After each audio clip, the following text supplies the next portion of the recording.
গভীর ষড়যন্ত্র চলছে অলরেডি বাংলাদেশ নিয়ে।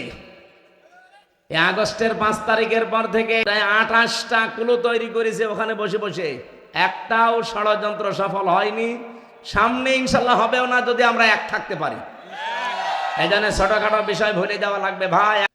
আল্লাহ রাব্বুল আলামিন বলেন সূরা হামিম সিজদার 33 নাম্বার আয়াতে আছে, ওয়ামানা আহসানু কাওলাম মিম্মান দাআ ইলাল্লাহ ওয়া আমিলা সালিহান ওয়া ক্বালা ইন্নানি মিনাল মুসলিমিন।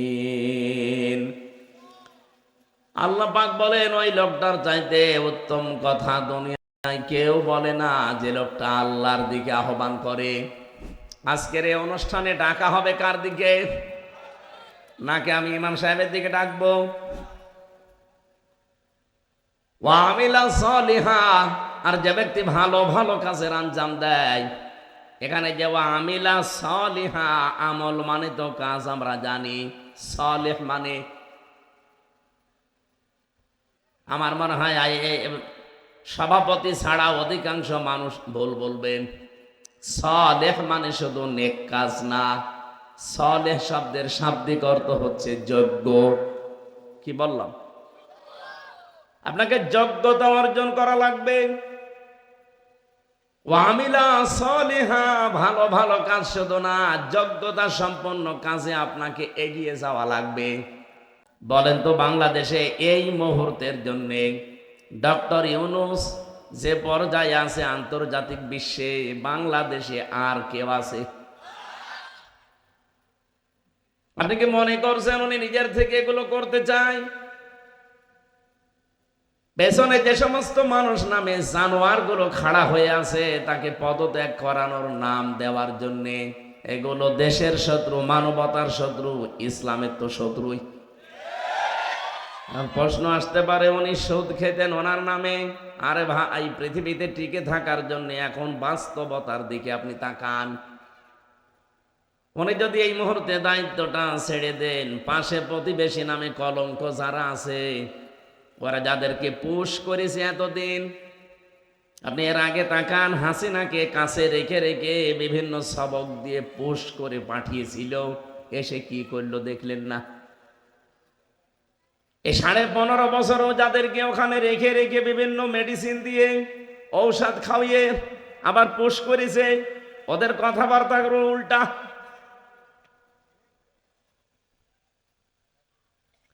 আন্তর্জাতিক বিষয়গুলো মোকাবেলা করার জন্য এই দেশে কেউ এখন জায়গায় দাঁড় হওয়ার মতো নেই।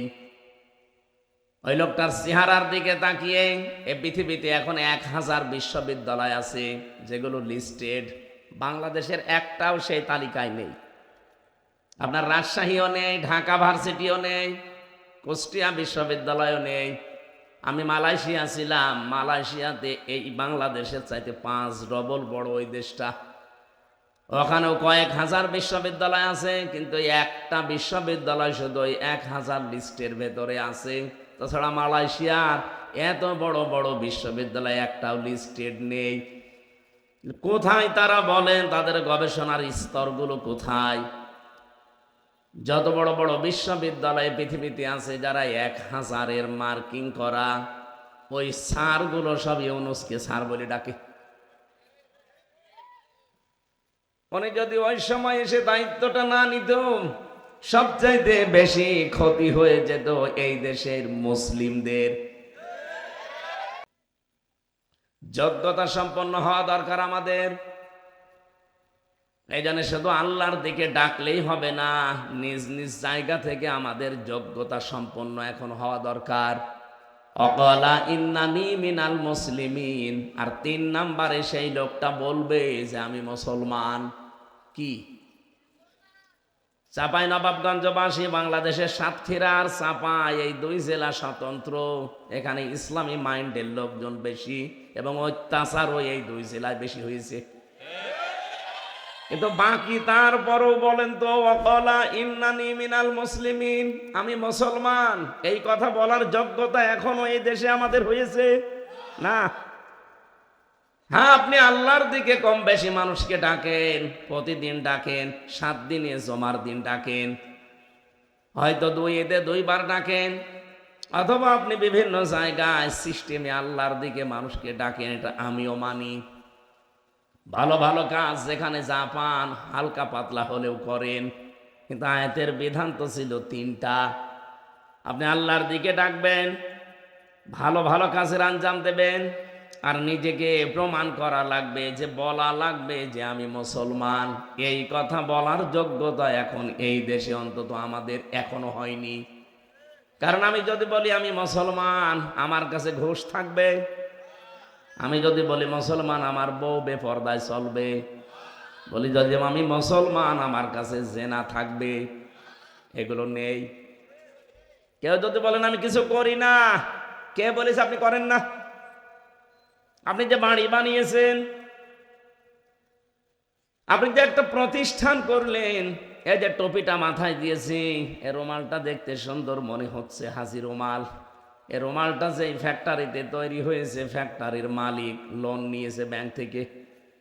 এক কথা বলছেন এখন। যতদিন পর্যন্ত দেশে জাকাত ভিত্তিক অর্থনীতি কায়েম না হবে, ততদিন পর্যন্ত এই দেশে যে যাই করুক, ও হয় ডাইরেক্ট সুদখোর না ইনডাইরেক্ট। কারণ ব্যাংকিং ব্যবস্থার দিকে আপনি তাকান, এটা অর্থনীতি। এই দেশের অর্থনীতিতে আজ পর্যন্ত আমরা কোরআনকে হাদিসকে নিয়ে যেতে পারি নাই। এই জন্য যত ব্যাংক আছে সবগুলো সুদের সাথে জড়িত, কেউ ডাইরেক্ট কেউ ইনডাইরেক্ট।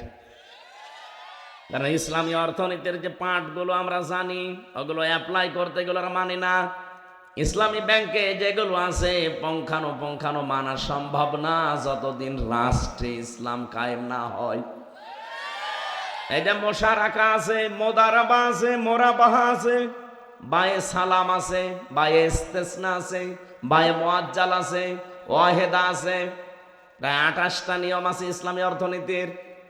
এগুলো সব একটা একটা করে কাজে লাগাতে হয়, ব্যক্তি থেকে শুরু করে মাঠ পর্যায় পর্যন্ত। বাকি যে ব্যাংকিং ব্যবস্থায় যারা আপনারা কাজ করছেন, লেনদেন করছেন, সোনালী ব্যাংক, রূপালী ব্যাংক, অগ্রণী bank, Chaitali bank, Chaitali bank আছে,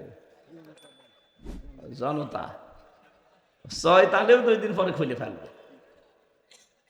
এরকম যত ব্যাংকিং ব্যবস্থা এই দেশে আছে, বলেন তো এখানে সুদ ডাইরেক্ট না ইনডাইরেক্ট? আপনি যে বলবেন আমি মুসলমান, কি করে বলবেন? আপনি ডাইরেক্ট না হলেও ইনডাইরেক্ট। এই রুমালটা, এই টুপিটা যে ফ্যাক্টরিতে বানিয়েছে, সুদের মাধ্যমে টাকা নিয়ে ওই ফ্যাক্টরি থেকে বানানো। আপনি বলছেন আমি তো টাকা নিয়ে কিনে নিয়েছি। আপনি কিনে নিলেন, কিন্তু লোকটা বানিয়েছে কিসের সাথে? মিল করে, সুদের সাথে। বলেন বলেন। এই জন্য দেশটা আমরা এমন ভাবে তৈরি করতে চাই যেখানে হালালকে হালাল জানার পর মানা যায়, হারামকে হারাম জেনে ছেড়ে দেওয়া যায়।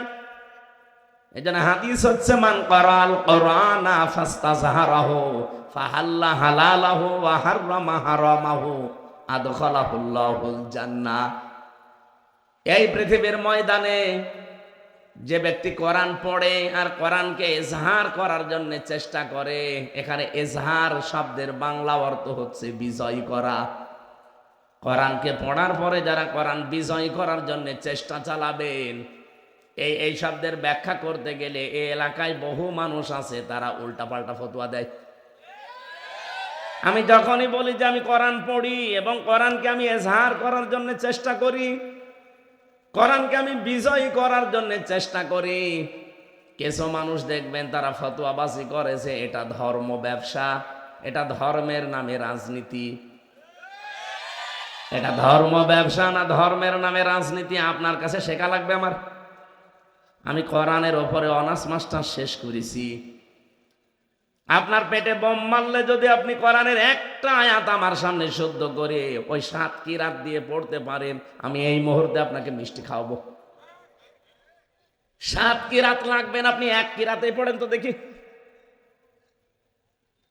আমি তো 7 কিরাতেই কোরআনের আয়াত পড়তে পারবো একটা একটা করে, আপনি 1 কিরাতে পড়েন দেখি। একটা আয়াত শুদ্ধ করে বলতে পারেন না, ওর ভেতরে ব্যাখ্যা বিশ্লেষণ কি আছে জীবনে পড়েননি। খালি বাংলা অর্থ পড়ে আপনি বিশাল মুফতি হয়ে বসে আছেন। আমি যখন এই শব্দের ব্যাখ্যাগুলো করতে চাই, হ্যাঁ মাওলানা হয়তো বলবে ফাস্তা জাহারও মানে এজহার মানে স্পষ্ট করা, এজহার মানে ওটা ওই যে নুন সাকিন মিম সাকিনের কায়দা যখন পড়ায় তাসবিদে তখন আমরা পড়াই যে এজহার মানে স্পষ্ট করা। কিন্তু ব্যাখ্যা করার সময় আপনি হাদিসের টিকাগুলো দেখবেন, ওখানে এজহার মানে বিজয় করা, এজহার মানে দাঁড় করানো, এজহার মানে কায়েম করা। 33টা অর্থ আছে কমপক্ষে। কেন এজহার শব্দের অর্থ এখানে শুধু স্পষ্ট করা দিলে হবে না, বিজয় করা ধরা লাগবে কেন? এর পরের 2টা শব্দের ব্যাখ্যা আছে। নবীজি এজহার বলার পরে 2টা শব্দ দিয়েছেন, এটা বলার আগে আবার মাঝখানে ফা দিয়েছেন। এটা যদি বিশ্ববিদ্যালয়ের ক্লাস হতো আমি আরো ডিপলি ভেতরে যেতে পারতাম, কারণ এমনও মানুষ বসে আছে যে ফা কি ও বোঝেই না। তো এটার ব্যাখ্যা করা আমার দরকার না, আমি শুধু একটা ইঙ্গিত দিলাম। ফা শব্দটা আরবি গ্রামার অনুযায়ী প্রায় 19টা অর্থে ব্যবহার হয়। এখানে যে ফা নবীজি দিয়েছেন, ফা যদি বাঁধও দিতেন আমি আলেম যারা আমরা অর্থ করতে পারতাম, কিন্তু ফা দিলেন কেন? হযরতে আবু হুরায়রা রাদিয়াল্লাহু তাআলা আনহু বলেন, বিশ্বনবীর কাছে আমি একবার শুনলাম মান ক্বালা লা ইলাহা ইল্লাল্লাহ ফাদাখালাল জান্নাহ, বুখারী শরীফের হাদিস। হযরতে আবু হুরায়রা বলেন, কথা শোনার পরে আমি দৌড় দিয়েছি, যারে সামনে পাই তারেই বলি যে লা ইলাহা ইল্লাল্লাহ বললে আল্লাহ তাকে জান্নাত দিয়ে দেবে। যে শোনে আমাদের মতো যারা আবেগলা মুসলমান বলে আলহামদুলিল্লাহ সুবহানাল্লাহ, কিন্তু পড়েছে হযরত ওমরের সামনে। তিনি জিজ্ঞাসা করলেন মান ক্বালা, কে বলেছে এই কথা? তিনি বললেন বিশ্ব নবীর কাছে শুনে আসলাম, তিনি এখনো পর্যন্ত মসজিদে নববীতে বসা। বললেন চলো দেখি নবীর কাছে। আল্লাহর নবীর কাছে গিয়ে বলে, হে রাসূল আপনি এই কথা বলেছিলেন? নবীজি বললেন নাম, হ্যাঁ আমি বলেছি। হযরত ওমর বিচক্ষণ ছিলেন, আমাদের মতো আবেগলা না, তালে মাতাল না। উনি বললেন, হে নবী আপনি কেন বললেন এই ফা শব্দটা?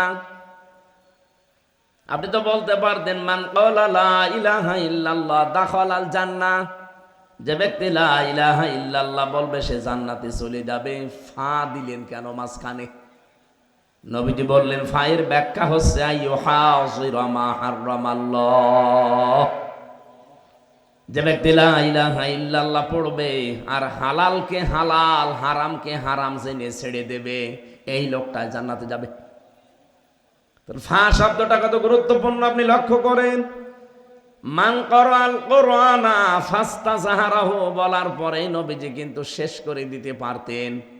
ফা তো একবার বললেনই যে ফাস্তাযহারাহু, শব্দটা ছিল ফা, ইস্তাযহারাহু।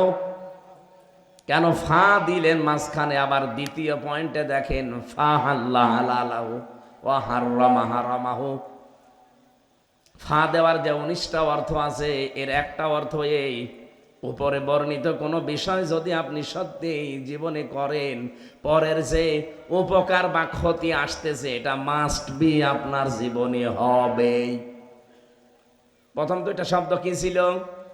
কোরআন যে পড়ে আর কোরআনকে বিজয়ী করার জন্য চেষ্টা চালায়, কারণ কোরআন যেখানে বিজয়ী থাকে সেখানেই হালালকে হালাল আর হারামকে হারাম জেনে ছেড়ে দেওয়া সম্ভব হয়। এই কথা বললেন না কেন? কোরআন বিজয় না থাকলে আপনি হালালকে হালাল জেনেও মানতে পারবেন, হারামকে হারাম জেনেও ছেড়ে দিতে পারবেন না? পারবেন না। এই 54 বছর আমরা পারছি না। কত উদাহরণ আছে বাংলাদেশে। এই যে চাপাই নবাবগঞ্জের কোর্টে যান, কোর্টের ইট পর্যন্ত টাকা চাই।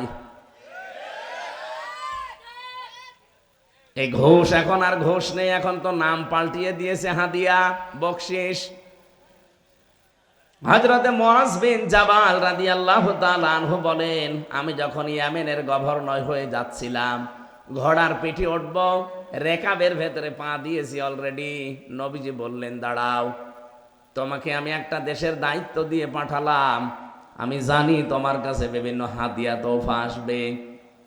কি খুজলাত মাদামাতান ফাইদা সরা রিশওয়াতান ফিদ্দিন ওয়া লাস্তুম বিতারিকিহি ইয়ামনাকুমুল ফাকরা ওয়াল হাজা আলা ইন্না রিহাল ইসলামি দাইরাতুন ফাদুরু মাআল কিতাবি হাইসু দার আলা ইন্নাল কিতাবা ওয়াস সুলতানা লা ইফতারিকান ফালা তুফারিকুল কিতাব ইলা আখিরিল হাদিস রাহু ইবনে মাজাহ। নবীজি বললেন তুমি হাদিয়া তোফা গ্রহণ করতে পারো ওই পর্যন্ত যতক্ষণ হাদিয়া থাকে, কিন্তু কোনো হাদিয়া তোফা যদি ঘোষের পর্যায়ে পড়ে যায় ওইটা আর গ্রহণ করা যাবে না। কিন্তু আমি দেখতে পাচ্ছি সময় এমন আসবে তোমার প্রয়োজন দেখা দেবে, বাস্তবতা এমন হয়ে দাঁড়াবে যে ঘোষকে বাধ্য হবে মানুষ প্রয়োজনের তাকিদে গ্রহণ করতে। এরকম জায়গা বাংলাদেশে নেই? এক কথা বলেন না কেন? আমার কুষ্টিয়াতে যে ওসি সাহেবকে আমি পড়াতাম ওই 10 সালে, তার বেতন ওই সময় ছিল আমার হালকা মনে আছে খুব বেশি হলো 42,000 টাকা। 42,000 টাকা তার বেতন ওসি সাহেবের। অথচ তার ছেলে মেয়ে আর বউ 3 জন ঢাকায় ফ্ল্যাট ভাড়া করে থাকে। 50,000 টাকা শুধু ফ্ল্যাটের ভাড়া। বেতন তার 42,000, শুধু বাসা ভাড়ায় যদি শুধু বউ আর ছেলে মেয়ের পেছনে যায় 50,000। 2টা ছেলে মেয়ে বিশ্ববিদ্যালয়ে পড়ে, তাদের খরচ, স্ত্রীর খরচ, তার নিজেরও খরচ আছে। বলেন তো বাস্তবতা তাকে ঘুষ খেতে বাধ্য করবে কিনা? নবী যদি এমনি বলেন নাই ওয়ালাস্তুম বিতারিকিহি ইয়ামনাকুমুল ফাকরা ওয়াল হাজা, তোমার প্রয়োজন এবং বাস্তবতা তোমাকে বাধ্য করবে, ওই নিষেধটা তুমি আর মানতে পারবে না। তখন আমার তো মনে হচ্ছে 1500 বছর আগের কথা নবীজি কেবল 10 সালে বলে গেল। কথা বলেন না কেন? আপনি এই লোকটার দিকে তাকিয়ে বলেন তো, সে যদি ভালো হওয়ার চেষ্টাও করে কিন্তু ভালো হতে পারছে না, তাহলে তার বউ আর ছেলে মেয়েকে ঢাকায় রাখা ওই সময় চলবে না, হয় কুষ্টিয়ায়, নাই তার বাড়ি গোপালগঞ্জে ছিল, গোপালগঞ্জে রাখা লাগবে, যেখানে 5-7 হাজার টাকা হয়তো বাসা ভাড়া, খুব বেশি হলো খাবার দাবার দিয়ে ছেলে মেয়ে নিয়ে 30,000-এর ভেতরে শেষ। এইরকম জায়গায় রাখলে সে চলতে পারবে।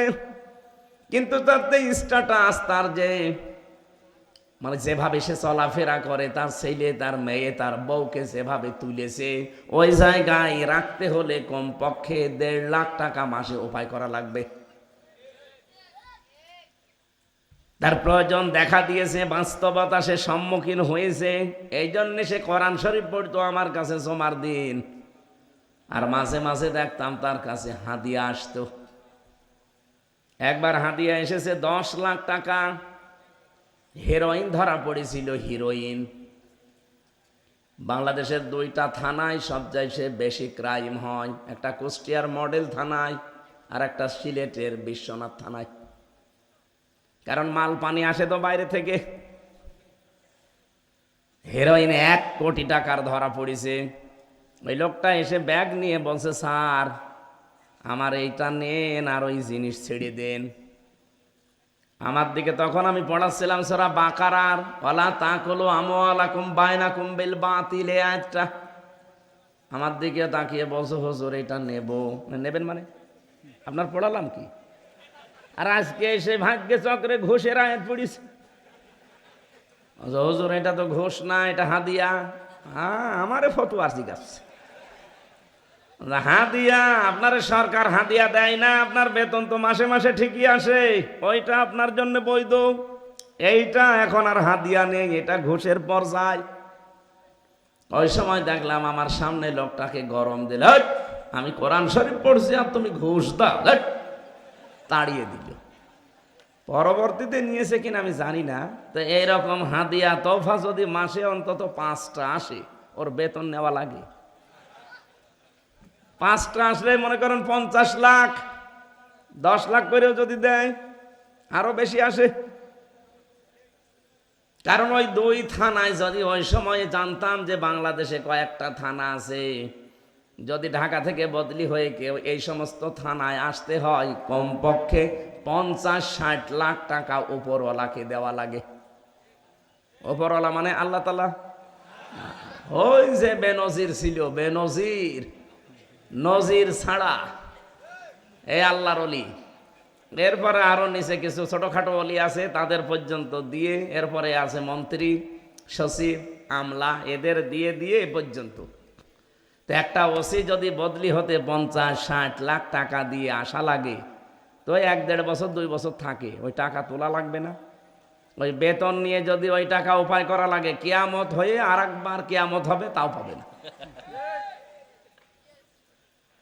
আমার তো হাদিস পড়ার পরে মনে হচ্ছে নবীজি মনে হয় বাংলাদেশে ছিল।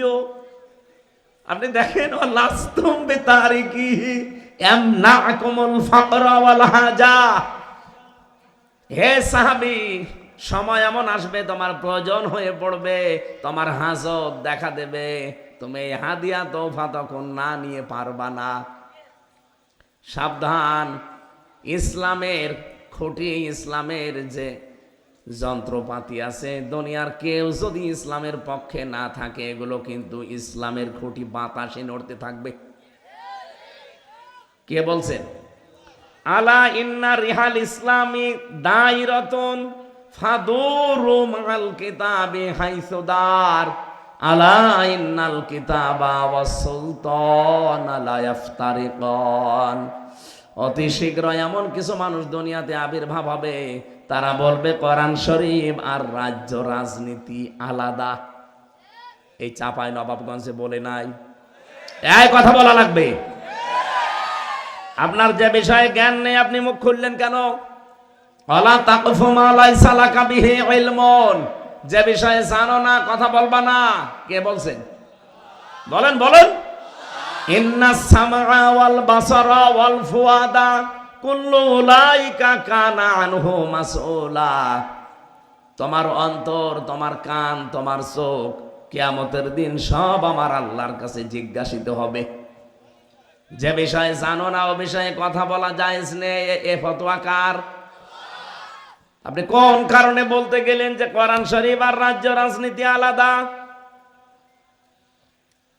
618 জায়গায় আমি কোরআন দিয়ে রাজনীতি করা লাগবে, 918 জায়গায় আমি পেয়েছি। আমার চাইতে যারা বড় বড় মাথা আলাও আছে, তারা তো আরো বেশি পাবে। আপনার শুধু মাথায় আছে, মাথার ভেতরে মনে হয় মগজ নেই, শুধু গোবর আছে। এই কারণে আপনি এই কথা বললেন। শেষের কথা ছিল কি? ফালা তুফারিকুল কিতাব। সাবধান, কিতাবের রাজনীতি থেকে জীবনেও তোমাকে আলাদা করবা না। কারণ তুমি একটা দায়িত্ব নিয়ে যাচ্ছ, দেশের একটা এলাকার। ও চাপাই নবাবগঞ্জবাসী, যে কথা বলতে চাই, কোরআন যদি এই দেশে এজহার না হয়, বিজয় না হয়, আল্লাহর কসম আপনি হালালকে হালাল জেনে মানতে পারবেন না, হারামকে হারাম জেনে আপনি ছেড়েও দিতে পারবেন না। বাস্তবতা, প্রয়োজন এবং হাজত আপনাকে বাধ্য করবে। আমার এই গাড়িটা এই চাপাই থেকে যদি আমি রাত 11:30টায় এখানে ছেড়ে দেই, কুষ্টিয়া পর্যন্ত যেতে কমপক্ষে 3-4 জায়গায় আটকাবে পুলিশে। সব ঠিক আছে, গাড়ির কাগজপত্র, ড্রাইভিং লাইসেন্স, গাড়ির রোড পারমিট সব ওকে, ড্রাইভারের ড্রাইভিং লাইসেন্সও আছে। তারপরেও কাজ খুলে দিলে বলবে হুজুর দোয়া চাই। যদি বলি দোয়া করে আসলাম, না, যে দোয়া নিয়ে আসলেন ওই দোয়া দিয়ে যান। এখন যেহেতু তারা রাজ্যে গিয়ে আছে, বলেন তো, যদি 1000-2000 করেও দেওয়া লাগে, 7-8 জন করে থাকে, এই 2000 করে যদি 1-5 জায়গায় দেওয়া লাগে, খালি দোয়াই দেওয়া লাগবে 10,000। এখন ওদের উপর রাগ করেই করবেন কি? ওরা বলে ফেলে হুজুর রাগ করবেন না, কারণ এই দোয়া শুধু আমরা একা নেই না, এই দোয়া আবার উপরে দেওয়া লাগে। এরকম যতগুলো গাড়ি থেকে আমরা দোয়া পাই, প্রতি রাতে যদি অন্তত 50,000 টাকা দোয়া পাই, তো উপরে আমার 30,000 চলে যায়, আর আমরা এই ছোটখাটো গুলো 20,000 দোয়া খাই। এখন ওরা যদি চেষ্টা করে যে না, আমি ওইসব ঝামেলাই নেই, আমি লা ইলাহা ইল্লাল্লাহ, কাউকে কিছু বলবো না, কোনো গাড়ি ধরবো না, হবে? ওর গাড়ির চাকরি থাকবে না এমন জায়গায় বদলি করে দেবে, পুলিশ লাইনে রেখে দেবে, থাক সুবহানাল্লাহ পড়। না, হচ্ছে না। যতদিন কোরআন বিজয় না হবে আপনি পারবেন না। আর এইটার জন্যই এত কথা বলা হয়, আর আপনারা উল্টা দিকে নিয়ে যান। হ্যাঁ, এত দরকার কি? আরে দরকার কি 54 বছরে দেখতে পাচ্ছেন না? এখনো পর্যন্ত বলার সৎ সাহস আমাদের হয়নি যে আমি মুসলমান, কারণ আমি মুসলমান এই কথা বললে আমার বউ জীবনও বেপরদায় চলবে না। আমি মুসলমান এই কথা বললে আমার ব্যবসা সুদের সাথে জড়িত হবে না। সে পরিবেশ এখনো হয়েছে। একটা ছাগল বিক্রি করতে চাই, তারপরও মানুষকে চাঁদা দেওয়া লাগে। এই দেশে এখনো আমরা আছি। এই জন্য আমাদের নাম যে বাবা রেখেছিল কি, হরে কৃষ্ণ হরে রাম, কি রেখেছিল? হুয়া সাম্মাকুমুল মুসলিমিন। আমি তোমাদের নাম সন্তান হিসাবে, জাতি হিসাবে রেখে দিলাম কি, মুসলমান। সুতরাং মুসলমান এই পরিচয় দেওয়ার মতো যোগ্যতা এখনো আমাদের দেশে কারোরই হয়নি। এই যোগ্যতা আমরা তৈরি করতে চাই। 56,000 বর্গ মাইল এই কোরআন দিয়ে যখন চলবে, কোরআন যখন বিজয় থাকবে, তখন বুক ফুলিয়ে বলা যাবে যে আমি মুসলমান। এ কথা আমরা বলতে চাই না। এইটা যদি কেউ বাধা দিতে আসে, সে ইসলামের শত্রু, মানবতার শত্রু, আমারও শত্রু। কারণ ও তো জান্নাতে যেতে চায় না, আমারও যেতে দিতে চায় না। জান্নাতে যাওয়ার বাধা হয়ে যারে দেখবো, হযরতে ওমর যেমন, হযরত ওমরের বাবা এসে শুধু মুহাম্মদ রাসূলুল্লাহর বদনাম করছিল, তিনি একবার, দুইবার, তিনবার নিষেধ করলেন যে বাবা খাত্তাব, আপনাকে আমি সম্মান করি, কিন্তু নবীজির ব্যাপারে কথা বলবেন না। তারপরও যখন বারবার নবীজিকে গালি দিচ্ছিল, এক কোপ দিয়ে বাবার এই কল্লা আলাদা করে ফেলেছে। এই দেশে আমার মনে হয় এখন ওমরের মতো ভূমিকায় আমাদের আসা দরকার। ইসলাম নিজে মানেন না, মানতেও দিতে চান না, জান্নাতে যাওয়ার বাধা হয়েছে দাঁড়াবে, বাপ হলেও ছাড়বো না। যাই হোক, তেলাওয়াত কিন্তু আয়াত যেহেতু সূরা সূরা মারিয়াম 41 নম্বর আয়াত, মাত্র একটা আয়াত পড়েছি। জাতির পিতা ইব্রাহিম নবী আলাইহিস সালাম কোরবানি যার মাধ্যমে আমরা পেলাম, তার নাম হযরতে ইব্রাহিম। নাম কি বলেন বলেন? হযরতে ইব্রাহিমকে আমার আল্লাহ স্মরণ করতে বলছেন, ওয়াযকুর ফিল কিতাবি ইব্রাহিম। আর একটা কিরাত আছে, ওয়াযকুর ফিল কিতাবি ইব্রাহিম। বলেন আল্লাহু আকবার। আল্লাহ বলেন এই কিতাবের ভেতরে ইব্রাহিম সম্পর্কে কিছু কথা আছে। হে নবী, আপনি এটা স্মরণ করেন। নবীজিকে স্মরণ করাতে বললেন কেন? ও চাপায় বাসিয়ে দিকে তাকান।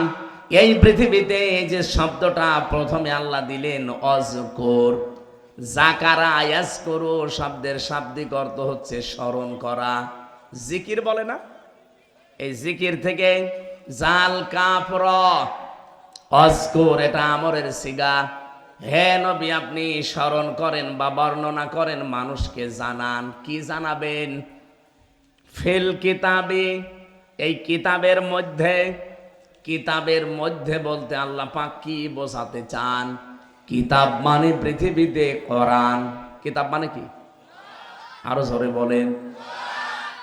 তাফসীরে ইতকানের ভেতরে পাবেন এই কোরআনের আল্লাহ 55টা নাম নিজে দিয়েছেন। পরা কোরআন শরীফের নাম কয়টা? 55টা। কিতাবের ভেতরে, কিতাব মানে কোরআন শরীফ, 55টা নামের 55টার বাস্তব কিছু নাম আমরা আপনাদেরকে শোনাচ্ছি।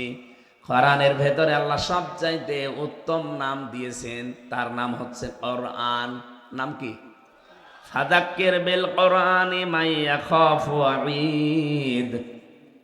রব্বুল আলামিন বলেন, হে নবী, আপনি যখন জিকির করবেন, আলোচনা করবেন, উপদেশ দেবেন, তখন আমার কোরআন থেকে দেবেন।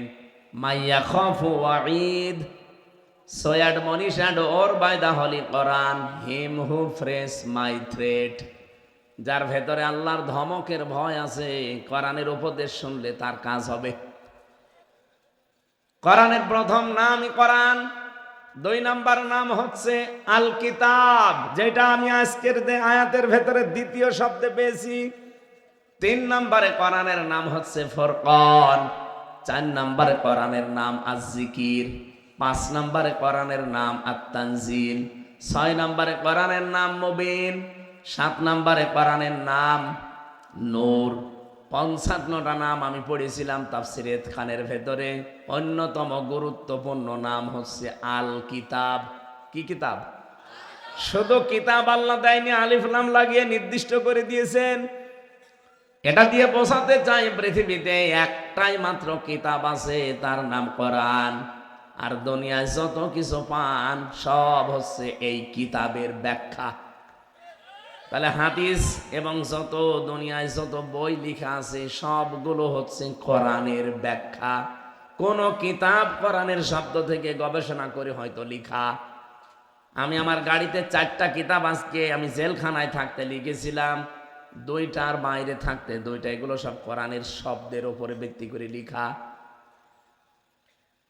মেয়েদের সম্পর্কে দাম্পত্য জীবনের যে কলহ, মানুষের এই যে স্বামী স্ত্রীর গন্ডগোল লাগে, কেন এর সমাধান করতে হয়, না হলে সংসার টেকে না, কি কি কারণে গন্ডগোল হয় আর কেন, এগুলো কিভাবে পদ্ধতি আছে। আপনাদের এখানে ফো দিয়ে হবে না, ওই পদ্ধতিগুলো অ্যাপ্লাই করলে পরিবারে শান্তি নেমে আসবে। ওইগুলো একটা শব্দের ব্যাখ্যা করতে গিয়ে লিখেছিলাম সূরা আহজাব 33 নম্বর আয়াতের তাবাররুজ শব্দটা দিয়ে। তাফসিরে এটা খাজেন থেকে নিয়েছি বেশি, 120 পৃষ্ঠা আমি লিখেছি পরিবার নিয়ে। কারণ জেলে যাওয়ার পর এটা আমি উপলব্ধি করতে পেরেছি যে অনেক মানুষ জেল খাটতেছে শুধু বোর কারণে। হয় বউকে তালাক দেওয়ার কারণে, অথবা যৌতুকের কারণে, অথবা মারধর করার কারণে, অথবা মেরে ফেলেছে এই কারণে। এখনো পর্যন্ত যে জল্লাদ আছে ঢাকায়, এটা মরে গেল শাহজাহান জল্লাদ, ওইটার পরে আর একজন দায়িত্ব পেয়েছে, ওর নাম ইলিয়াস জল্লাদ। ও মাঝে মাঝে আমার ফির কন্ডেম ছেলে এসে আমার জিজ্ঞাসা করতো, হুজুর আর পারি না। কেন? আপনি তো ভালো জায়গায় আছেন, আপনি তো জল্লাদ। কারণ একটা ফাঁস দিলে আপনার 4 মাস মাপ, আর আমাদের তো কোনো মাপ নেই। আজ 22 বছর জেল খাটতেছে। অপরাধ কি করেছিলেন? বলছে আমি সৌদি ছিলাম, 17 বছর সৌদি আরবে কাজ কারবার করে দেশে এসে বিয়ে করলাম। গেছি হয়তো 20 বছর বয়সে, 17 বছর ছিলাম, কত বছর হয়? 37। এসে হয়তো 38 39 বছরে বিয়ে করেছি। বিয়ের বছরে আমার বর সাথে আমার মার সাথে মিল নেই।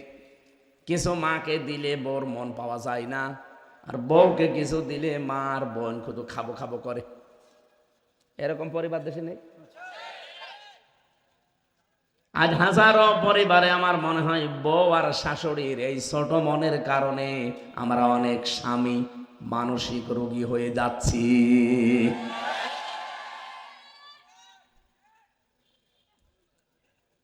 আমার মনে হয় চিল্লাচ্ছে যেগুলো এখনো বিয়ে করেনি, বিয়ে করে তো চিল্লাবে। এখনো তো বেড়ার কলে থাকেননি, বেড়ার কলে থাকবেন তারপরে তো চিল্লাবেন। মা বোনেরা, আমার মনে হয় মেয়েরা এসেছে, সম্মানিত মা বোনেরা, শুধু নামাজ পড়া রোজা রাখার কালো বোরকা পরা ইবাদত না। আপনার কারণে যে আপনার স্বামীটা আজ মানসিক রোগী হয়ে যাচ্ছে, টের পাচ্ছেন আপনি? আপনার কথা মতো চলতে গেলে মা বাবার মন পাওয়া যায় না, মা বাবার কথা মতো চলতে গেলে আপনার বিছানায় পাওয়া যায় না। কথা বলেন না কেন? এখন ও লোকটা করবে কি? শেষ পর্যন্ত ধুকে ধুকে ওই পলাশ সাহার মতো নিজের অস্ত্র নিজে মাথায় রেখে মরে যায়। অত মরে গিয়েছে, যাক বেঁচে গেল না, মরে গেলে তার বেঁচে যায় না, তা তো যাক গেল, ওর জীবনে আর কিছু নেই। কিন্তু আমরা যে পলাশ সাহা ছিল এএসপি, আমরা এরকম বহু স্বামী আছি, মানসিক যন্ত্রণায় মৃত মানুষের মতো বেঁচে আছি। সম্মানিত মা বোনের রেকর্ড হচ্ছে, সারা দুনিয়া যাচ্ছে। মা বোনদেরকে হাতে পায়ে ধরে বলছি, আমি আপনাদের খুব ভালোবাসি। কিয়ামতের দিন হাজারো মেয়ে লোক জাহান্নামে যাবে শুধুমাত্র এই ছোট মনের কারণে, ছাড় দিতেই পারে না। মা যারা বসে আছে, মা যদি মনে করে আমার ছেলের জন্য আমার বেটার বউকে আমি একটু হালকা ছাড় দিলাম, কি আসে যায়, শান্তি সুখ যত আপনার ছেলে পায় একটু, আপনার সমস্যা কি?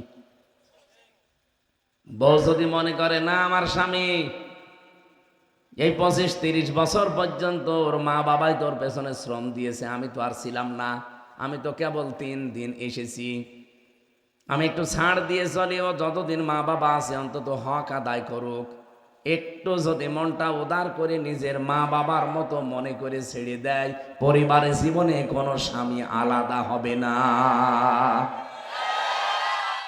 এই চাঁপাইনবাবগঞ্জে আলাদা হওয়ার সিস্টেম নেই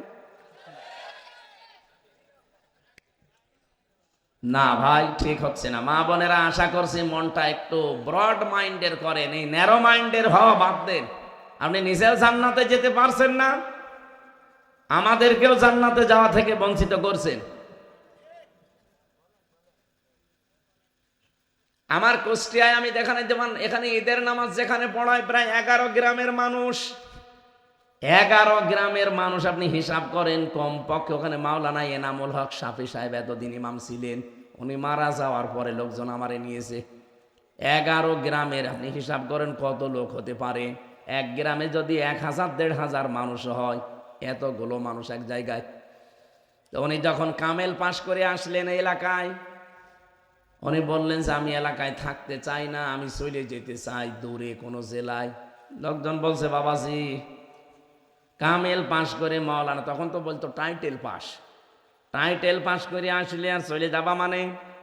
উনি ওই সময় একটা উদাহরণ দিয়েছিলেন ঈদগায় নামাজ পড়াতে, আমার আজও মনে আছে, ভালো করে শুনবেন, কারণ জ্ঞানী মানুষদের এক একটা কথা ওটা পাথর পাহাড়ের চাইতেও ভারী। উনি বললেন দেখেন আমি এলাকায় থাকতে চাই, সেই ছোটবেলা থেকে আপনাদের কাছে আমি কারো ছেলে কারো ছোট ভাই এইভাবে আস্তে আস্তে মানুষ হয়েছি। ছোটবেলায় কেউ আমারে ডাকতো এই সাফি এদিকে আয়, ওই সাফি কোথায় বলতো না।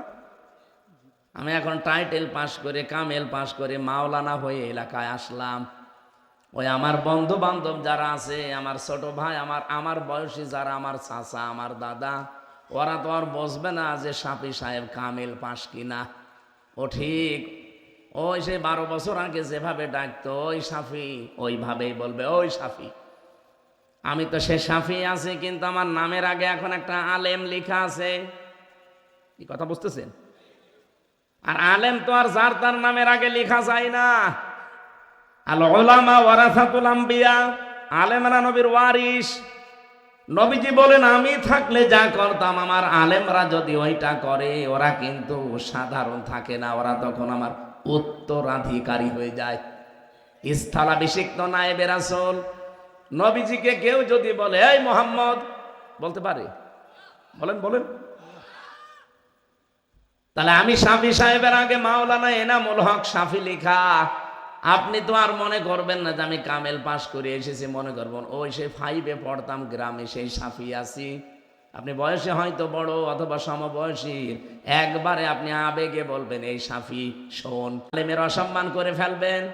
আমার নিজের জন্যে না, আপনার জন্যে হলেও আপনাকে আমি বাঁচাতে চাই, এই জন্য আমি এলাকায় থাকবো না, দূরে থাকি, বছরে 2-1 বার আসবো, ওই চলবে। কি বলেছিল আপনি ইঙ্গিত পেয়েছেন? কথা বুঝতেছেন না? বোঝেননি? আমি আপনাদেরকে বাঁচাতে চাই, আমাকেও বাঁচাতে চাই। আপনারা তো বাঁচবেন নিজেদেরকে এভাবে উল্টা পাল্টা না ডেকে, আর আমি আমাকে বাঁচাতে চাই। কারণ যখনই আপনি বলবেন যে এই সাফি, তখন আমার মনের ভেতরে একটা অহংকার আসতে পারে, কি আমি টাইটেল পাস আর আমার এই সাফি বলে ডাকছে, ভেতরে একটা অহংকার চলে আসতে পারে। আমি নিজেকেই নিজে বরবাদ করে ফেললাম। আমি নিজেকে এই জন্য বাঁচাতে চাই, আপনাদেরও আমি বাঁচাতে চাই। আমার ভাইরা, আমি যে কথা তুলেছিলাম, আজ আমরা আমাদের মনটা যদি ন্যারো মাইন্ডের না করে ব্রড মাইন্ডের করতে পারতাম, এই স্বামীর যে সম্মান মর্যাদা আপনি তো এখনো টের পাননি যে এ বেটা কি জিনিস। নবীজি বলেন এই পৃথিবীতে যদি আমি মেয়েদেরকে আল্লাহ বাদে অন্য কাউকে সেজদা দেওয়া জায়েজ থাকতো, মেয়েদের কানের কাছে মুখ নিয়ে বলতাম মেয়েরা আর যাই করো স্বামীর পায়ে সেজদা দাও। কত বড় সম্মান, আল্লাহর পরে তার স্থান, আর আপনি তার মুখে মুখে তর্ক করেন, তার মা বাপ তুলে আপনি গালি দেন। খাদিজাতুল কুবরা রাদিয়াল্লাহু তাআলা আনহার জীবনী পড়েছি, পুরাটা জীবনী আমি কয়েকবার পড়েছি। আমি দেখেছি তার পুরা জীবনে কোনোদিন তিনি এক ওয়াক্ত নামাজ পড়েননি, একটা রোজা রাখেননি, জীবনে একদিনের জন্য তিনি পর্দায় ছিলেন না, একটা টাকা যাকাত দেননি, জীবনে কোনো দিন একবারের জন্য হজ করেননি। কারণ হচ্ছে এই বিধানগুলো সব নাজিল হয়েছে তার ইন্তেকালের পরে, এই জন্য তিনি করেননি। কিন্তু তার সম্মান দেখেছেন, এই পৃথিবীতে জিন্দা অবস্থায় একজন মানুষকে, একজন মহিলাকে আমার আল্লাহ সালাম দিয়েছিলেন, তার ভেতরে খাদিজা, আর একজনকে দিয়েছিলেন তার নাম হজরতে আসিয়া। হজরতে আসিয়াকে আমার আল্লাহ শুধু সালাম দিয়েছেন, কিন্তু ঘর বানিয়েছেন জান্নাতে আমি পাইনি। আসিয়া চেয়ে নিয়েছিলেন, বলেছিলেন আল্লাহ তুমি আমার জন্য জান্নাতে একটা ঘর বানিয়ে দাও যেখানে বসে বসে তোমারে দেখা যায়। কিন্তু খাদিজাতুল কুবরার জন্য আমার আল্লাহ নিজে জান্নাতে ঘর বানিয়ে সুসংবাদ পাঠিয়েছেন। উনি চেয়ে নিয়েছেন আর এনার জন্য বানিয়ে আল্লাহ পাঠিয়ে দিয়েছেন। মর্যাদা কোথায় আপনি টের পাচ্ছেন? আল্লাহ নিজে সালাম দিয়েছে, জান্নাতে ঘর বানিয়ে পাঠিয়েছে। পুরা জীবনী পড়ি আমি সামারাইজ এটাই পেয়েছি, একটাই মাত্র কারণ, নামাজ নেই, রোজা নেই, পর্দা নেই, হজ নেই, যাকাত নেই। একটা কারণে আল্লাহ এত খুশি, জীবনে কোনোদিন সাংসারিক যতদিন ছিলেন নবীর সংসারে কোনোদিন বিশ্ব নবীকে একদিনের জন্য তার মনে দুঃখ দেননি, কষ্ট দেননি। আল্লাহ জানে এত খুশি ছিলেন খাদিজার উপরে। আপনি বলেন তো, এখানে আমরা যারা স্বামী আছি, জীবনে কোনোদিন আজ পর্যন্ত বউ আমাকে একদিনের জন্য দুঃখ দেয়নি, এরকম স্বামী আছেন? হাত তোলেন তো দেখে একজন।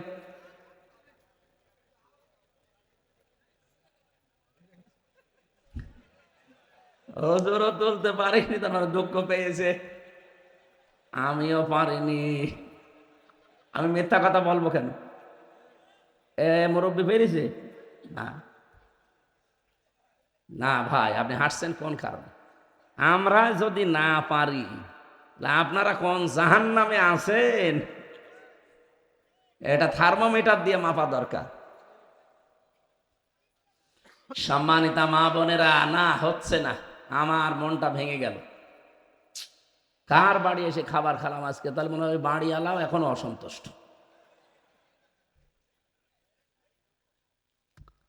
নামাজ পড়েন আপনি, রোজা রাখেন আপনি, বোরকা পরেন, অথচ স্বামীর মনে প্রতিদিন 10 বার করে দুঃখ দিতে আছেন।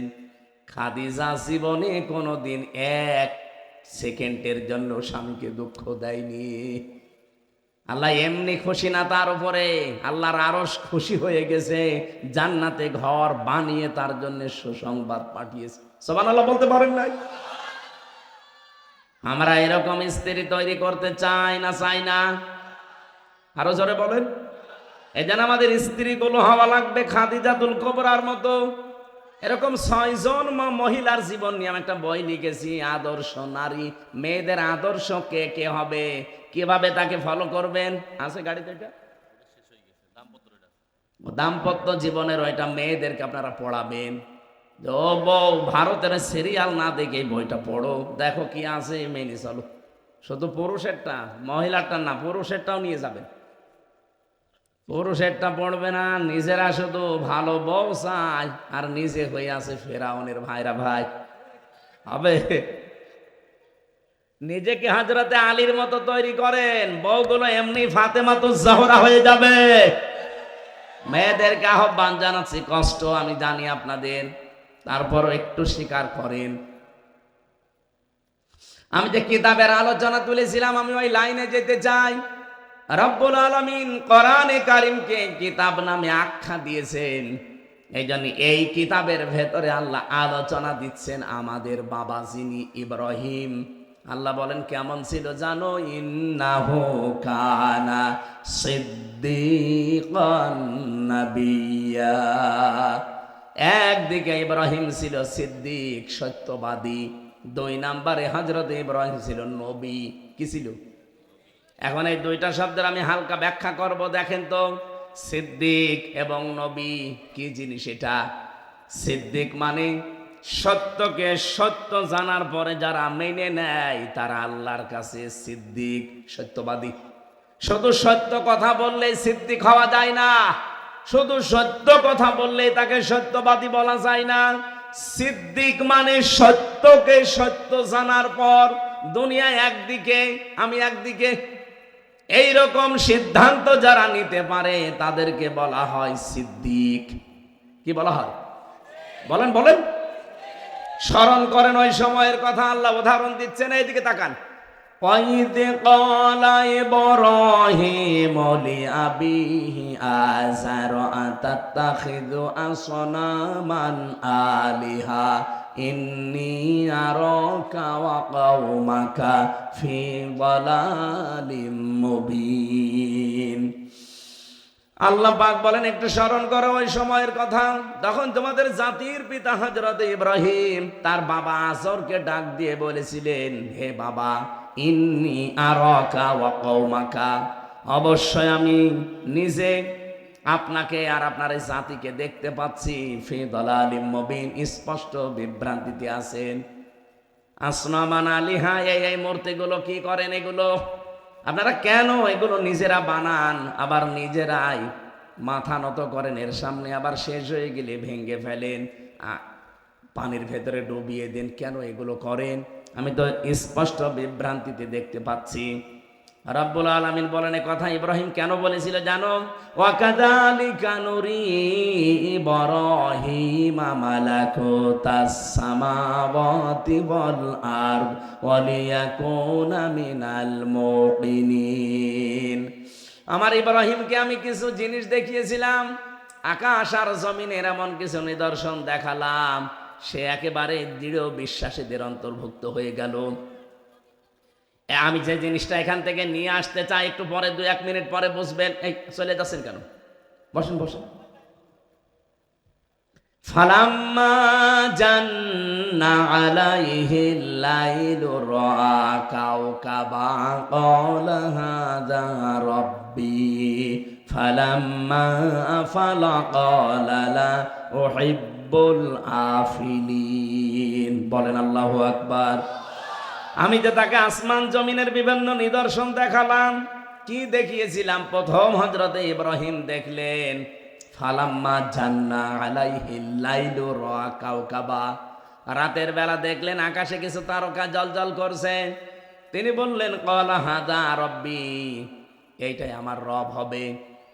কিন্তু যখন ওটা রাতে মিলিয়ে গেল, তিনি বললেন না, ক্বালা লা ইউহিব্বুল আফিলিন, যেটা অস্তমিত হয়ে যায় ওইটা আমি ভালোবাসি না, পছন্দ করি না। রব মানা তো দূরের কথা। ফালাম্মা রাআল কমারা বাসিগান ক্বালা হাযা রাব্বি ফালাম্মা ফালা ক্বালা লা ইল্লাম ইয়াহদিনি রাব্বি লাকুনান্না মিনাল কওমিদ দাল্লিন। এরপরে তিনি রাত যখন গভীর হয়ে গেলে দেখলেন আকাশে একটা বড় চাঁদ। চাঁদের দিকে তাকিয়ে বললেন, এটা আমার রব। ভোরবেলার দিকে আস্তে আস্তে যখন ওটা মিটিয়ে গেল, অস্তমিত হয়ে গেল, হারিয়ে গেল, বললেন না, যেটা মিটে যায় হারিয়ে যায় ওইটাকে আমি মানি না। আমি তো একটা বিভ্রান্তির ভেতরে পড়ে গেলাম। ফালাম্মা রাআ আশ-শামসা বাযিগাতান ক্বালা হাযা রাব্বি হাযা আকবার ফালাম্মা আফালা ক্বালা লা ইল্লাম ইন্নী বারিউম মিম্মা তুশরিকুন। সকালবেলা যখন তিনি দেখলেন যে পশ্চিম আকাশে বিশাল এক সূর্য বড় হয়ে উঠতেছে, তাকিয়ে বললেন, এটা শুধু আমার রব না, এইটাই বড় রব। কারণ এতক্ষণ যা দেখেছিলাম ছোট ছোট, এখন তো দেখছি বিশাল, এটা আমার রবই হবে। সন্ধ্যাবেলা যখন এইটাও ডুবে গেল, তিনি বললেন না, ডুবে যাওয়া জিনিস তো আমি পছন্দ করি না।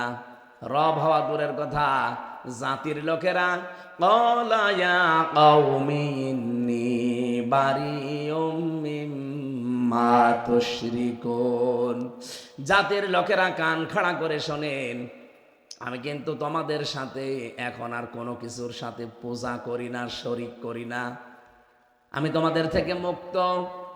মুক্ত হয়েই তিনি বসেছিলেন না, তিনি ঘোষণা দিয়ে জাতিকে জানিয়েছিলেন একটা কড়া কথা, ইন্নী ওয়াজ্জাহতু ওয়াজহিয়া লিল্লাযী ফাতারাস সামাওয়াতি ওয়াল আরদা হানিফা ওয়া মা আনা মিনাল মুশরিকিন। হযরত ইব্রাহিম বললেন, হে আমার পিতা আজর বা তারেক এবং জাতির লোকেরা, অবশ্যই আজকে থেকে আমার এই চেহারা, আমি আসমান আর জমিনের যিনি উদ্ভাবক, যিনি বানিয়েছেন, তার দিকে আমি ঘুরে পড়লাম। তোমাদের কারো সাথে আমি আর নেই। এতটুকু যাই বলেছিলেন, কারো সাথে আর নেই। আমি শুধু ঘুরে পড়েছি তা না, হানিফা, আমি একনিষ্ঠভাবে ঘুরলাম। ওমান আমিনাল মুশরিকিন, আর আমি মুশরিক না। বাবার পক্ষ থেকে জবাব শোনেন। তার বাবা এবার ডাক দিয়েছে, ক্বালা রাগিবুন আনতা আন আলিহাতি ইয়া ইব্রাহিম লাইল্লাম তানতাহি লাআরজুমান্নাকা ওয়াহজুরনি মালিয়া। ইব্রাহিম, কি ঘোষণা দিলে তুমি যে তুমি আমাদের সাথে আজকে থেকে নেই, আমাদের এই ইলাহাগুলো মানো না? তুমি যদি এই কথা থেকে আজকে ফেরত না আসো, নিজের এই কথা থেকে যদি সরে না আসো, এক নম্বরে আমি বাবা হয়ে বলছি, লাইল্লাম তাংতাহিলা আর জমান্নাকা, তোমার আমি জীবিত রাখবো না, তোমার আমি মেরে ফেলবো, হত্যা করে ফেলবো তোমারে। আর আমি যদি এটা না পারি, দ্বিতীয় নম্বর বলেছিলেন, ওয়াহজুরনি মালিয়া, হয়তো সন্তান হিসাবে আমি মায়া মহাব্বত এটা করতে যদি না পারি, আজকে থেকে ঘোষণা দিলাম তুমি আমার কাছে আর থাকবে না, দূর হয়ে যাও, দূরে কোথাও চলে যাও। এরকম কথা বললে আমার কাছে বাবা হিসাবে সন্তানকে আমি রাখি না। আপনি হিসাব করে দেখেছেন জাতির পিতা কি কঠিন পরীক্ষায় ছিলেন? আয়াতের তাফসীর পড়তে গিয়ে আমি জাতির পিতা ইব্রাহিমের জীবনে 50টা পরীক্ষা পেয়েছি। জীবনের জন্ম থেকে শুরু করে মরণ পর্যন্ত আমি 50টা পরীক্ষা পেয়েছি। তার ইমানের পরীক্ষা ছিল 10টা, তার ভেতরে এটা একটা। পরিবারও ছেড়ে দেওয়া লাগে। ইমানের উপরে টিকে থাকতে গিয়ে অনেক সময় নিজের পরিবারকেও ছেড়ে দেওয়া লাগে, অনেক সময় সমাজকে ছেড়ে দেওয়া লাগে, অনেক সময় অনেক নবী দেশ পর্যন্ত ছেড়েছেন। আর আমাদের ইমানের উপরে টিকে থাকতে গেলে কিছু ছাড়া লাগে না, আরো আত্মীয় স্বজন বাড়ে। 2 নম্বরে তার আমলের পরীক্ষা আল্লাহ নিয়েছিলেন 30টা। কোরআন শরীফের ভেতরে আপনি পাবেন সূরা মুমিনুনের ভেতরে 10টা, সূরা আহজাবের ভেতরে আছে 10টা, আর সূরা তাওবার ভেতরে আছে 10টা। এই 30টা পরীক্ষা আল্লাহ তার জীবনে নিয়েছিলেন আমলের। 3 10 30, আর ওদিকে 10 ইমানের 40, আর মাথা থেকে পা পর্যন্ত এখানে 10টা পরীক্ষা আছে বডির ভেতরে। এই 50টা পরীক্ষা আমার আল্লাহ তার জীবনে নিয়েছেন। আল্লাহ বলেন প্রত্যেকটা পরীক্ষায় আমার ইব্রাহিম পাশ করে গেছে। হযরত ইব্রাহিম ঘোষণা দিয়েছিলেন, ক্বালা সালামুন আলাইকা সাস্তাগফিরু লাকা রাব্বি ইন্নাহু কানা বি হাফিয়া। একটা একটা করে অনেকগুলো জিনিস তিনি ছাড়লেন। তারপরে তিনি বলেন, ফালাম্মা আফালা ওয়ালাম ওয়াতাসিলুকুম মা তাদউনা মিন দুনিল্লাহ ওয়া দুউ রাব্বি আসা আল্লাহ আকুনা বিদুআই রাব্বি শাকিয়া। ফালাম্মা আতাসালাহুম মা ইয়াবুদুনা মিন দুনিল্লাহ, এ পর্যন্ত যখন তিনি বলেছিলেন, এখন তো বাংলা না বললে আপনারা আরবি বুঝবেও না। তিনি প্রথম নম্বরেই বললেন, হে আমার বাবা, আপনি আমাকে হয় মেরে ফেলতে চান অথবা দূরে সরিয়ে দিতে চান, আমি আপনার জন্য আল্লাহর পক্ষ থেকে শান্তি কামনা করছি। আল্লাহ যেন আপনাকে শান্তি নিরাপত্তা দেয়, আর আল্লাহ আপনাকে যেন মাফ করে দেয়। আমি জানি আমার আল্লাহ অতি দয়ালু মালিয়া, জোরে বলেন হাফিয়া, জোরে বলেন সুবহানাল্লাহ। দুই নম্বরে তিনি জাতির লোকের কাছে দাঁড়িয়ে বললেন, আজকে থেকে আমি তোমাদের থেকে ইআতিজাল মানে বিচ্ছিন্ন হয়ে গেলাম, ছেড়ে দিলাম তোমাদেরকে।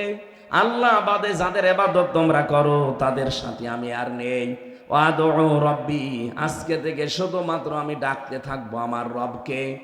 ওয়াল হাসা আল্লাহ কুনা বিদুআই রব্বি শাকিয়া, আমার আশা যে আমার আল্লাহ কোনোদিন আমার ডাক না শুনে পারবেন না, কোনোদিন তিনি আমাকে হতভাগ্য করবেন না।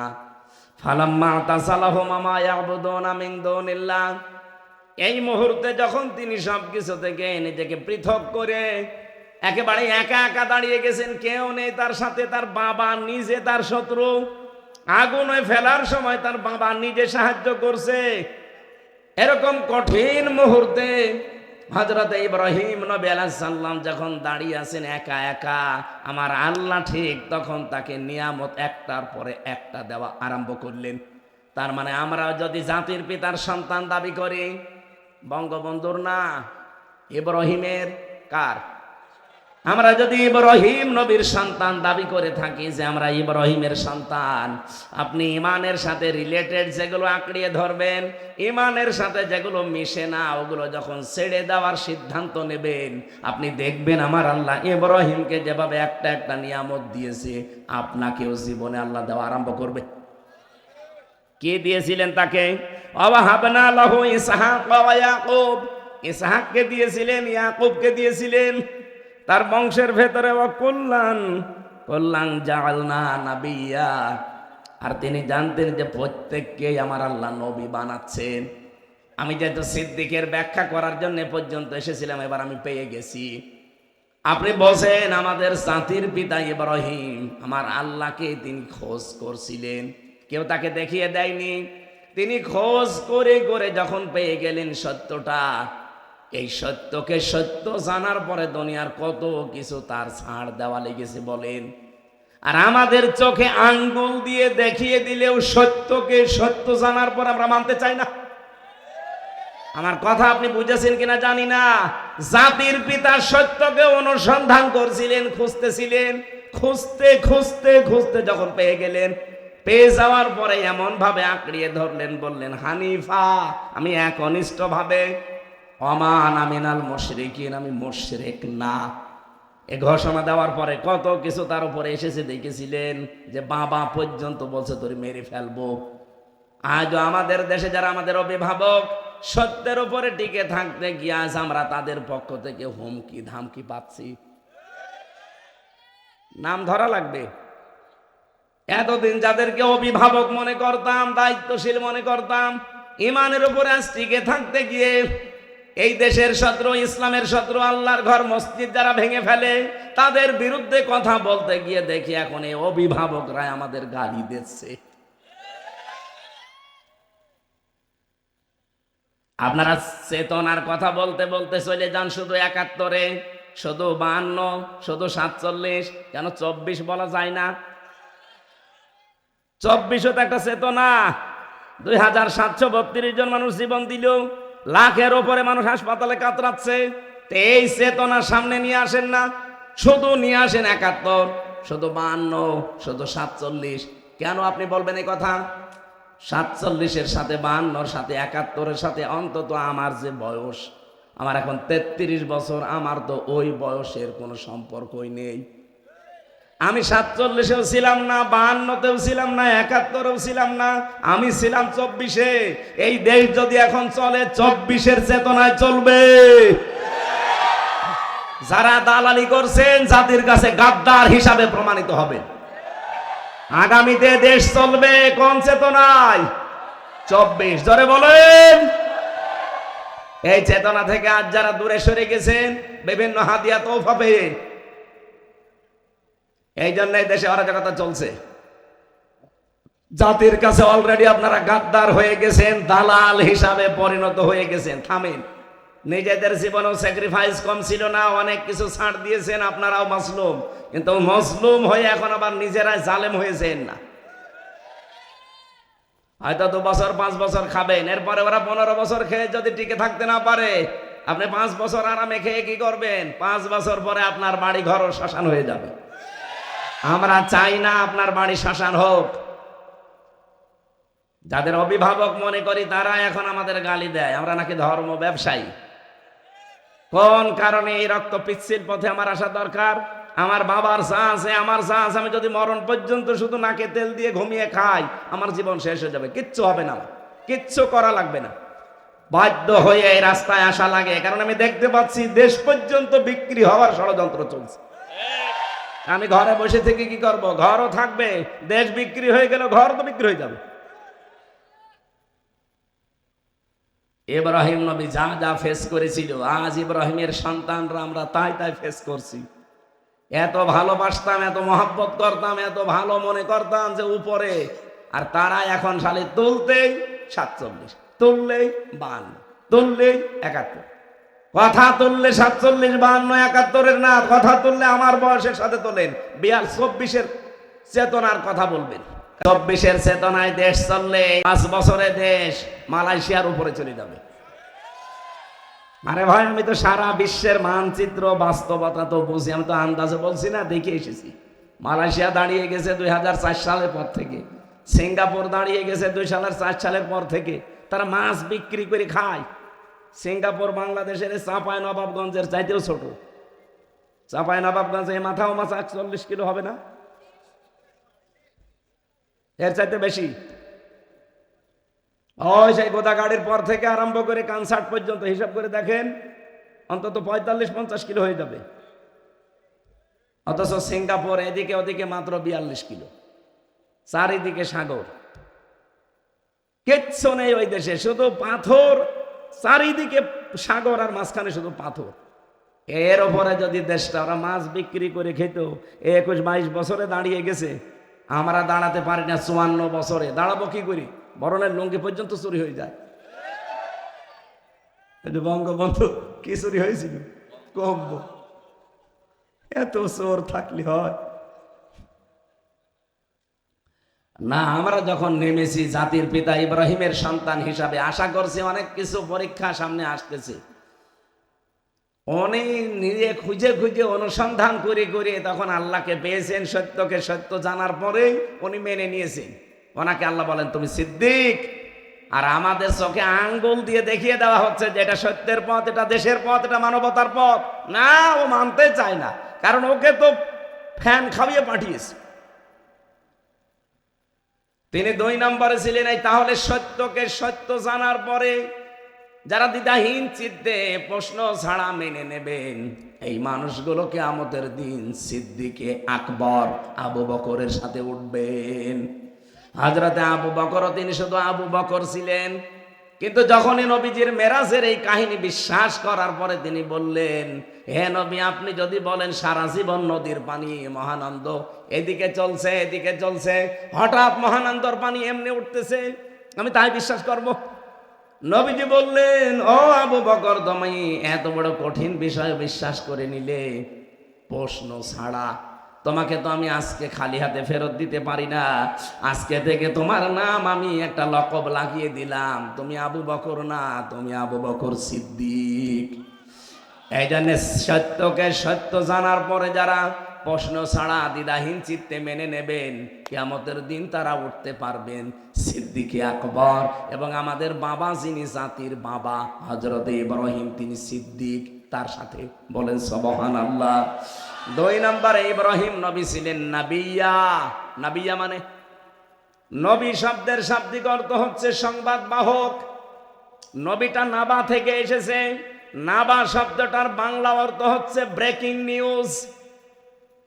আপনি এই নিউজ শব্দটা ইংরেজি থেকে আপনি লিখতে আরম্ভ করেন, দেখেন NEWS, নিউজ। এন দিয়ে যদি নর্থ ধরেন, ই দিয়ে যদি ইস্ট ধরেন, ডাব্লু দিয়ে যদি ওয়েস্ট ধরেন, আর এস দিয়ে যদি সাউথ ধরেন, তাহলে তামাম দুনিয়া আর কিছু বাকি থাকে? বলেন না কেন? আল্লাহ পাক বলেন, নবী ইব্রাহিম তামাম পৃথিবীর সব আমি আল্লাহ খবর তার কাছে দিয়েছিলাম। ওই যে ওয়াকাযালিকা নুরি ইব্রাহিম, আমি ইব্রাহিমকে দেখিয়েছিলাম মালাকুতাস সামাওয়াতি ওয়াল আরদ, আসমান আর জমিন পরিব্যাপ্ত যত নিদর্শন সব তাকে দেখিয়েছিলাম। এই নিদর্শনগুলো সে দেখে দেখে আমি আল্লাহকে শেষ পর্যন্ত খুঁজে পেয়ে গেছে। ও জাতির লোকেরা, নবী যে সংবাদ আমাদের কাছে নিয়ে এসেছেন, উনি তো আমাদের জাতির পিতা ছিলেন ইব্রাহিম, আর আমরা যাকে মানি উনি জাতির পিতারও পিতা। যদি আমাদের মোহাম্মদ রাসূলুল্লাহকে ইব্রাহিমের সন্তান বলা হয়, কিন্তু সন্তানের দায়িত্ব, তার মর্যাদা, সম্মান এত বেশি আল্লাহ দিয়েছেন। ইব্রাহিমকে তো শুধু সিরিয়ার জন্য পাঠিয়েছিলেন নবী হিসাবে, আর আমাদের নবী মোহাম্মদ রাসূলুল্লাহকে সিরিয়া না, শুধুমাত্র আমেরিকা না, সৌদি আরব না, তামাম দুনিয়ার জন্য সংবাদ বাহক করে পাঠিয়েছেন। বলেন সুবহানাল্লাহ। আল্লাহ তাআলা বলেন ওয়াজকুর ফিল কিতাবি ইব্রাহিম। আমি দুইটা কিরাত পড়েছিলাম, একটা ইব্রাহিম বলেছিলাম আর একটা বলেছিলাম ইব্রাহাম। দুইটা জায়েজ আছে, কিন্তু আবরাহাম বলা জায়েজ নেই। কারণ পৃথিবীতে বহু নবীর নাম ইহুদি খ্রিস্টানরা পাল্টিয়ে দিয়েছে, তার ভেতরে আমাদের জাতির পিতা যিনি হযরত ইব্রাহিম, তার নাম ওরা বলে আবরাহাম। কি বলে? আমি বাইরের দেশগুলোতে যখন যাই, যে কিছুদিন আগে ছিলাম, ইহুদিদের সাথে খ্রিস্টানদের সাথে মিশলে ওদেরকে যদি বলা হয় যে আপনার নাম কি, নাম বলার পরে যদি বলে আপনার নবীর নাম কি, নবীর নাম ওরা পরিবর্তন করে ডাকে। ইহুদিরা নবীর নাম বলে জোসেফ। জোসেফ মানে মুসা আলাইহিস সালাম। খ্রিস্টানরা তাদের নবীর নাম পাল্টিয়ে বলে যিশু। যিশু মানে ঈসা আলাইহিস সালাম। ও, এই এলাকায়ও খ্রিস্টান আছে, আপনারা তো ভালোই জানেন। এইভাবে আমাদের আল্লাহর পক্ষ থেকে ঘোষণা দেওয়া মুসলিম জাতির পিতা মিল্লাতা আবিকুম ইব্রাহিম হুয়া সাম্মাকুমুল মুসলিমিন। আল্লাহ তাআলা বলেন তোমাদের জাতির পিতা হিসাবে আমি একটা নাম উচ্চারণ করলাম। আল্লাহ নিজে নাম উচ্চারণ করলেন। নাম কি? ইব্রাহিম, ইব্রাহাম। হুয়া সাম্মাকুমুল মুসলিমিন, হুয়ার ফাইল কর্তা দুইজন। একদিকে হযরত ইব্রাহিম হতে পারেন, দুই নম্বরে আমাদের আল্লাহ। তাফসিরে মারিফুল কোরআনে দুইটা নামই আছে। আল্লাহ অবশ্যই আমাদেরকে বানিয়েছেন, সেই হিসাবে প্রত্যেকটি সৃষ্টির নাম তিনি দিয়েছেন। আমাদের নাম তিনি মুসলিম জাতির, এই নামটা তিনি দিয়েছেন। হওয়ার দ্বিতীয় নম্বর কর্তা বা ফাইল আমাদের পিতা। যেহেতু পিতা হিসাবে প্রায় 13টা দায়িত্ব পালন করা লাগে সন্তানের উপরে। খালি জন্ম দিয়ে ছেড়ে দিলেই হয় না, কয়টা দায়িত্ব পালন করা লাগে? 13টা। তার 1 নম্বরে দায়িত্ব, সন্তান হলে তার একটা অর্থবোধক নাম রাখা লাগে। আর আমাদের এমন একটা অর্থবোধক নাম আমাদের বাবা দিয়েছে। কি নাম? মুসলিম। বলেন বলেন। আমরা এখানে বহু বাবা আছি, সন্তানের নাম এমন রাখে, ওই নামের প্রভাব জীবনে তখন পড়ে আর কন্ট্রোল করা সম্ভব হয় না। মানুষের নাম কিন্তু মারাত্মক একটা বিষয়। দেখবেন পৃথিবীতে মানুষের নামের প্রভাব তার জীবনে পাওয়া যায়। আমি জেলখানায় থাকতে কয়েকটা শীর্ষ সন্ত্রাসীর সাথে ছিলাম কিছুদিন। ওরা আমাকে প্রথমে নিয়ে ওদের সাথে রেখেছিল। তার ভেতরে 1 নম্বরে ছিল সুইডেন আসলাম। নাম শুনে বোঝা যাচ্ছে যে আল্লাহর ওলি কেমন। এরপরে ডেঞ্জার রাসু, নাম দেখেছেন? ভয়ঙ্কর তাজ। এরপরে ছিল পিচ্ছি আক্তার। না, ছোটখাটো মানুষটা এজন্য পিচ্ছি বলে ডাকতো, কিন্তু এই আল্লাহর ওলি যে কত মানুষকে উপরে পাঠিয়েছে ও জানে আর আল্লাহ জানে। এইরকম ভয়ঙ্কর মানুষ আজ 25 বছর, 27 বছর, 22 বছর জেলে পড়ে আছে। ওদের ওইটাই দুনিয়া। আল্লামা দেলাওয়ার হোসাইন সাইদি রহমতুল্লাহ আলাইহে, উনি একজনের নাম বলতেন না ওয়াজের মাহফিলে, যে মকিম গাজী। নাম শোনেননি? ওনার তাফসির মাহফিলে উদাহরণ দিতে গেলে এই লোকটার নাম আসতো, যে মকিম গাজী হাইকোর্টের সামনে থেকে পালিয়ে গেছে। পুলিশ যদি তারে ধরে পায়, ওরে কি বাবা খালু মামু বললে ছেড়ে দেবে? ওরে যেভাবে আবার আটক করে নিয়ে যাবে, কিয়ামতে জাহান্নামে মানুষদেরকে আল্লাহ ফেরেশতাদেরকে এইভাবে নিয়ে যাবে। উনি উদাহরণ দিতে গিয়ে মকিম গাজীর নাম বলতেন। ওই সময় ছোট ছিলাম, বুঝি না যে মকিম গাজী আর কি। এ যে দেখি আসলেই মকিম গাজী 3বার জেল থেকে পালিয়েছে, 3বারই ধরা পড়ে গেছে। আল্লাহর ওলির একদিন জিজ্ঞাসা করলাম, ভাই আপনার কয় বছর জেল? বলছে 160 বছর। আপনি 160 বছর জেল, আপনি কি বের হবেন? বলছে হব না মানে হুজুর দোয়া করেন। আমি দোয়া করবো আর আপনি 160 বছর পরে বের হয়ে চলে যাবে, আপনি বাঁচবেন অতদিন? অথচ আজ 40 বছরও জেলখানায় আছে। নামের প্রভাব পাওয়া যায় মানুষের জীবনে। আমাদের নাম, আমাদের মাবুদ যিনি, তিনি যেমন সুন্দর রেখেছেন। দ্বিতীয় ব্যাখ্যা, যেহেতু আমাদের বাবা এর ফাইল হতে পারে, আমাদের শিক্ষা নেওয়া দরকার। সন্তান হলে এমন একটা সুন্দর নাম রাখবেন যার প্রভাব তার জীবনে পাওয়া যায়। আপনি যদি নাম রেখে দেন, মনে করেন নাম রেখেছেন ডেঞ্জার। ডেঞ্জার মানে কি? বিপজ্জনক, ভয়ঙ্কর। এই জন্য নাম বুঝে শুনে রাখবেন। আমরা দেখি এদেশে বহু মুসলমান এ বিষয়ে সচেতন না। এমন নাম রাখে, ও কি মুসলমান না হিন্দু ও ছাতা বোঝা যায় না। বলেন তো, যিনি পালিয়ে গেলেন তার যে 2টা ছেলে মেয়ে, এই 2টা ছেলে মেয়ের নাম শুনে আপনি কি বুঝবেন? পুতুল, জয়। বলেন আপনি কি বুঝবেন? সে কোন জাতি বুঝবেন আপনি? আপনি নিজেই বলেন। একটা অর্থবোধক নাম রাখা যায় না? নিজের নামটা তো ভালোই রেখেছিল। শেখ হাসিনা মানে বুড়ো সুন্দরী। শেখ মানে বুড়ো, হাসিনা মানে সুন্দরী। আসলে তো বুড়ো সুন্দরী। এমনি আমার দাদা পাগল হয়ে গেছে না। বলেন কি আশ্চর্য বিষয়! এই 15.5 বছরে ধোঁকা দিয়ে বোকা বানিয়ে রেখেছিল আমাদের, যে আমাদের স্বামী স্ত্রীর সম্পর্ক। তা আপনার সাথে স্বামী স্ত্রীর সম্পর্ক হয় কি করে? হ্যাঁ, আপনি কি এখনো মুসলমানি দিয়েছেন? আর আপনার যে বয়স, এই বয়সে মুসলমানি দেবেন, আপনি হাজাম পাবেন কোথায়? ওনার যে বয়স, এই বয়সে এখন বুড়ো হাজাম লাগবে না? আপনি ছোটখাটো হাজাম নিয়ে যাবেন, ও লজ্জায় বলবে ছি। সুতরাং দাদা যদি এখন এই শেষ বয়সে এসে মুসলমানি দিতে রাজি হয়, তাহলে বুড়ো হাজাম আমরা খুঁজি, উনি মুসলমানি দিক। এরপরে বিয়ের কথাবার্তারা এগুলো নেই।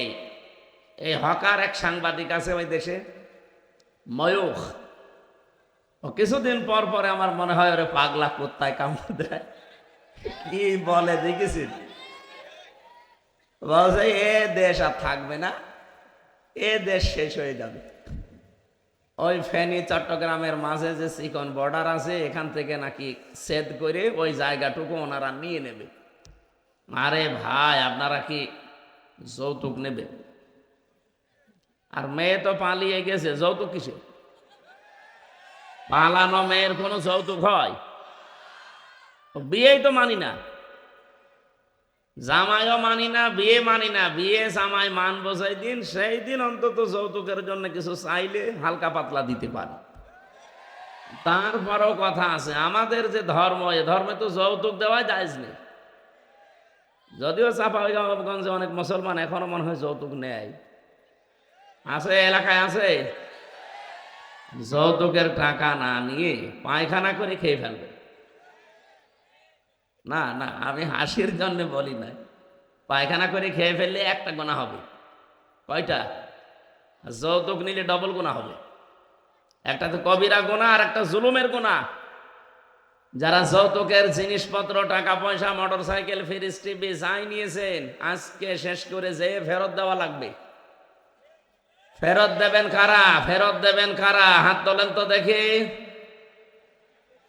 এলাকায় মনে হয় এই প্রচলন নেই, আলহামদুলিল্লাহ। সম্মানিত ভাইরা, আমরা কোরআনে কারীম থেকে যেহেতু কথা বলার জন্য বসেছি, এই বিষয়টা কোরআনে আছে, হাদিসে আছে, এই জন্য টাচ দিয়ে দিলাম। যৌতুকের বিষয়ের সাথে মুসলমানদের সম্পর্ক নেই, এটা আছে হিন্দুদের সাথে। ওরা বিয়ের দিন মেয়েকে যা পারে একবারে সব দিয়ে দেয়। আমাদের ধর্মে কি ওইটা আছে? বলেন বলেন। এই জন্য ওনারা ওনাদেরটা মেনে চলুক, আমি নিষেধ করি না, কিন্তু আমাদেরটা আমরা যেন উলট পালট করি না ফেলি। বিশ্বনবী নিজে কোনোদিন বিয়ে করতে যৌতুক নিয়েছিলেন? আরো জোরে বলেন। এমনকি কোনো বিয়েতে তার 11টা বিয়ে, 13টার নাম শুনি আমরা। 11টা তো বিয়ে, 2জন দাসী। বলেন কোন দিন তিনি একটা বিবাহে কোন বরযাত্রীর সাথে করে নিয়ে গেছে?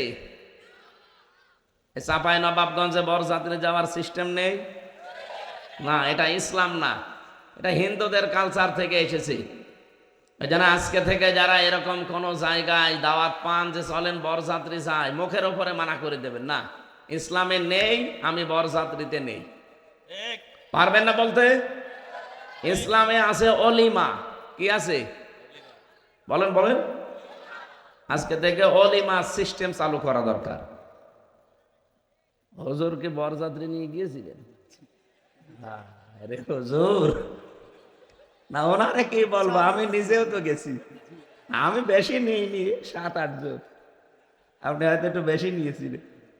যাই যে কয়জনই আমরা খাওয়াইয়াছি শ্বশুরের সম্পদ, ওইগুলো ফেরত দেওয়া দরকার। কন্যার বাড়ি থেকে তার অনুমতি ছাড়া একটা পানও খাওয়া যায় না। আর আমরা টিভি নিয়ে চলে আসতেছি। মোটরসাইকেল নিয়ে যখন আপনি আসেন, স্ত্রীর সামনে গিয়ার দিয়ে বাড়ি থেকে চলে যাচ্ছেন, ও বউ মনে মনে বলে আল্লাহ ও যেন অ্যাক্সিডেন্ট করে।